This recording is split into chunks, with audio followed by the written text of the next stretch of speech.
Hi, my name is Steve Herman, and I'm the author of Mediumship Mastery, the Ultimate Guide. That's my book on mediumship training and mediumship development, which is available on Amazon. And a lot of people have a lot of misconceptions about the nature of the spirit world. They think of the spirit world, the afterlife, as being in some far-off, distant place. But where's the spirit world? It's literally all around us. And the spirit people, the individuals who've made the transition, they've kicked the bucket, and now they're occupying the spirit dimension. They're around us, and they are very aware of what's going on within our physical plane life. So you might be going through some type of problem. You might be experiencing some type of emotional distress in your life.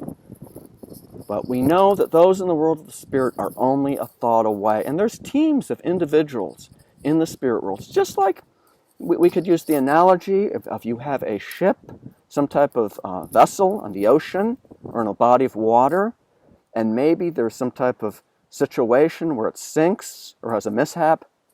Well, they send out rescue crews, don't they? We have the Coast Guard, that branch of the military. And certainly you have other search and rescue operations, lifeguards, so to speak, that might lend their support to those survivors or those people who've been affected by it. It's the same type of thing in the spirit world. You could have literally a war, violence, entire families being literally, their homes are destroyed. Maybe there's physical injury, emotional turmoil. Those in the world of the spirit are aware of this. And those in the world of the spirit, they send teams of individuals faster than the speed of thought. It doesn't matter where you are in the physical world. If there's conflict, if there's an individual in need, the spirit people will be there to help that person, to guide that person, to give that individual solace and strength in their time of need. Because what we deal with mediumship, it's based on objective reality. It's not just some speculation or some fantasy, some philosophical idea that someone has or conception. All of it is based on fact. And of course, as a medium, we can communicate directly with the teachers, with the higher spirits in this spirit dimension.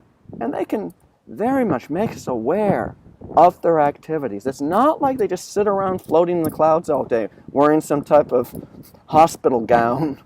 Like, people literally do have this as a conception, or they lose their individuality and they merge into some type of bright white light. No. You retain your individuality. You continue your activity. And most importantly, how do you grow? Well, we grow through cultivating love. And how do we cultivate love? It's through our actions and it's through our service. So they send individuals here to help those who are in need. So we may have a hospital here in this physical world. So many people physically sick, suffering, so many different physical conditions. And what happens? There's spirit doctors there. There's spirit healers there who work hand in hand with the nurses and the dedicated physicians here in this physical world who may be complete atheists. They may not believe in any of this. It doesn't change the reality of what's taking place. A lot of times they can't get through to people. They're unable to, because we have free will. We can block the thoughts, the energies that they transmit. But the light of God, the higher vibrations of healing, it always touches people. Someone might be genuinely a completely sleazy and unethical politician. The higher spirits will do their best to influence that individual in terms of guiding them to make decisions in their governance that help the greater whole of humanity and conditions here in this physical world. And of course, if we talk about individuals who make the transition, who pass over, they kick the bucket, well, there's also spirits who help with those people. Someone's in a war situation or a disaster situation, earthquakes, hurricanes. Oh, there's spirits that help the living, and there's also spirits that help those living who no longer inhabit their physical bodies. Your prayers are always heard by God. Your prayers are always to the best of their ability. Those in the spirit will do their best to answer them, to respond to your prayers, to help you.